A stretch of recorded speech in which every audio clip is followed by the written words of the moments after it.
Hello everyone, good morning. কেমন আছো তোমরা সবাই? আই হোপ তোমরা সবাই খুব ভালো আছো। আমিও ভালো আছি। আমার ছেলে এখন পড়তে বসেছে সকালবেলা, আর এখন আমি ব্রাশ করব। এখন পর্যন্ত ব্রাশ করা হয়নি, তো চলো ব্রাশটা করে নিই, আর যা কাজকর্ম আছে সেগুলোও করে নিই। তোমাদের সাথে সেগুলো আমি সব শেয়ার করব।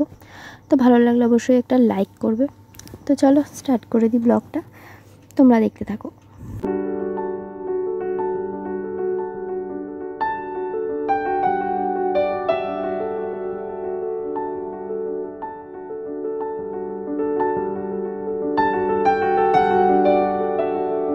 ব্রাশ করতে করতে জামা কাপড়টাও মেলে নিয়েছি। এবার আমি করব সকালের টিফিন। আজ সকালের টিফিন হবে হচ্ছে ডিম টোস্ট। তো চলো সেটাই করে নিই। তো এই হচ্ছে আমার ডিম টোস্ট, যেটা মোটামুটি হয়ে গেছে। তো এখন দিয়ে দেবো আমি খেতে। তো প্রথমেই আমি আমার হাজব্যান্ডকে দেবো, মানে বরকে দিয়ে দেবো। তো ওকে দিয়ে দিয়েছি, তো খেয়ে নেবে, তারপরে আমরা খাবো। তো আমার ছেলে পড়তে গেছে, ও পড়ে আসবে, তারপরে আমরা খেয়ে নেবো।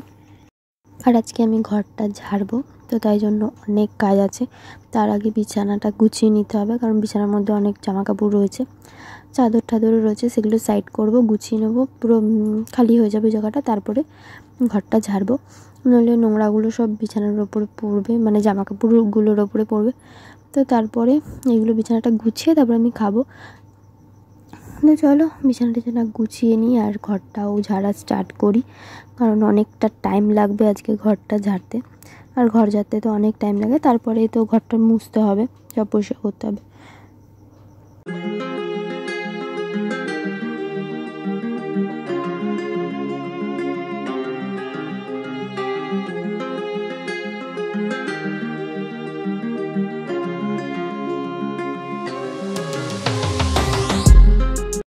জামা কাপড় গোছাতেই অনেকটা টাইম হয়ে গেছে। তো তারপরে এখন আবার ঘর ঝাড়া রয়েছে আজকে, মানে অনেকটা দেরি হয়ে যাবে। এখনও পর্যন্ত রান্নাবান্না কিছুই করিনি, শুধু সকালে টিফিনটাই হয়েছে।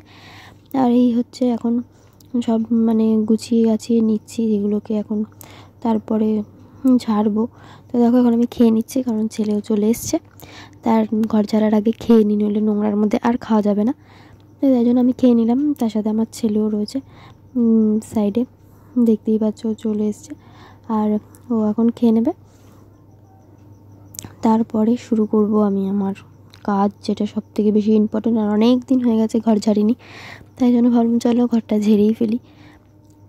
আর এই হচ্ছে ওর কাণ্ড। তো আমি ঘর ঝাড়বো বলে দাঁড়িয়ে রয়েছি, আর ওখানে বসে বসে শুয়ে আর আমি খাচ্ছে পা দোলাতে দোলাতে। তো কী করা যাবে, তো কমপ্লিট খাওয়া দাওয়া। এবার আমার ঘর ঝাড়াও স্টার্ট হয়ে গেছে। খুব স্পিডে আমি ঘরটা যাচ্ছি, দেখে বুঝতেই পারছো।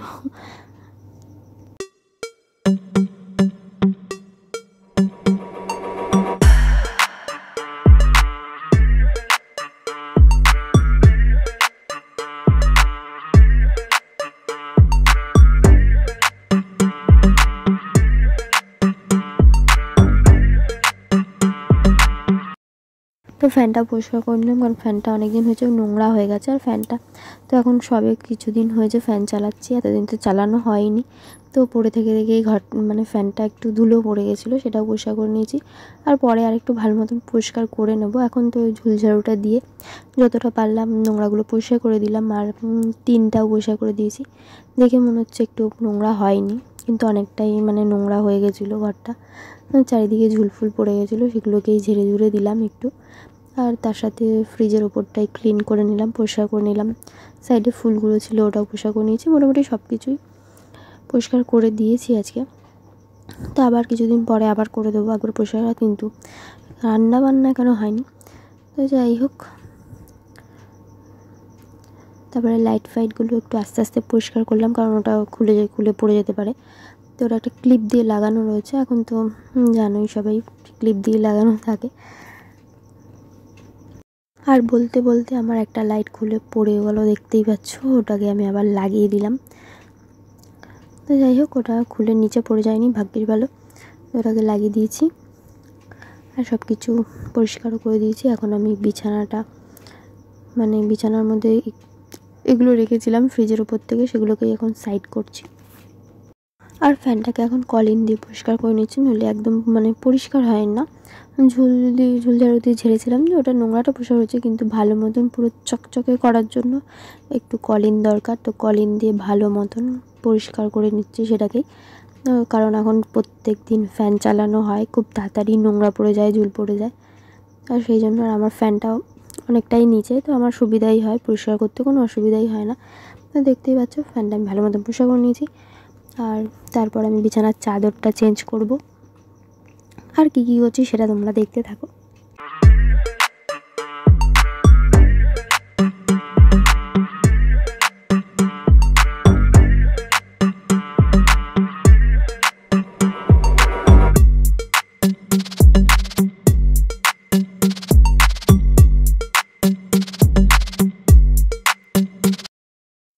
তো ঘর ঝাড়া আমার হয়ে গেছে, এখন শুধু পরিষ্কার করার পালা, মানে সব কিছু যার যার ওপরে নোংরা পড়েছিল, ঝুল পড়েছিল, ঝেড়েছিলাম সেগুলো এখন পরিষ্কার করছি।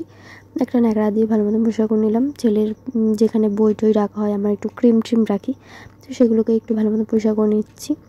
আর হচ্ছে জানলাটাও পরিষ্কার করে নিলাম। আর এখন বিছানার চাদরটা চেঞ্জ করব, তার জন্য আগে বালিশের ওয়ারগুলো খুলতে হবে, আর চাদরটাকেও তুলে দিতে হবে। চাদরের ওপর অনেকটা নোংরা পড়েছে, অনেকটা, তো সেটাকেই এখন তুলে ভালো মতন আবার ঝেড়ে ঝুড়ে আবার একটা পরিষ্কার চাদর পাতবো। আর ওই কোণার দিকটাতে এতগুলো জামাকাপড় রয়েছে যে ওখানে চাদরটা নিয়ে একটু সমস্যা হয়। তো চলো, ঘর ঝাড়া তো আজকের মতো কমপ্লিট হয়ে গেল। আর আজকে অনেকটা খাটনি হয়ে গেছে আর অনেকটা টাইমও লেগেছে, কিন্তু আমি আজ স্পিডটা অনেকটা বাড়িয়ে দিয়েছি, যে কারণ তোমাদের ভিডিওটা দেখতে যাতে ভালো লাগে, নইলে তোমরা প্রচণ্ড বোর হয়ে যাবে আর ভিডিওটা বিশাল বড় হয়ে যাবে, সেটা আমারও ভালো লাগে না, আর তোমাদের তো একদমই ভালো লাগবে না। আর আমরা জানি আমরা ভিডিও যত ছোট হয় তত ভালো, মানে দেখতে বেশি ভালো লাগে।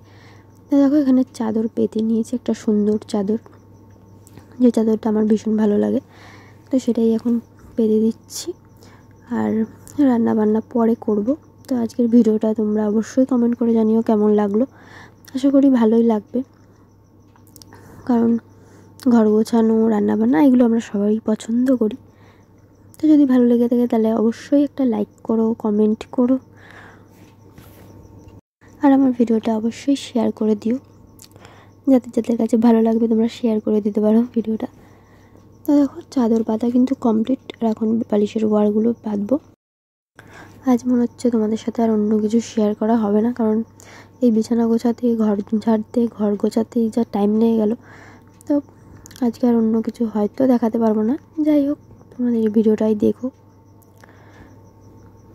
তো দেখো এই বালিশগুলো কিছুদিন আগেই বানানো হয়েছিল, তো বেশ সুন্দর ওয়ারগুলো, কালারফুল পুরো, আর তার মধ্যে বালিশের ওয়ারও ভরে নিয়েছি। তো ভিডিওটা আমি আজকে এখানেই শেষ করছি, ভালো লাগলে লাইক কমেন্ট শেয়ার করে দিও। Tata, by.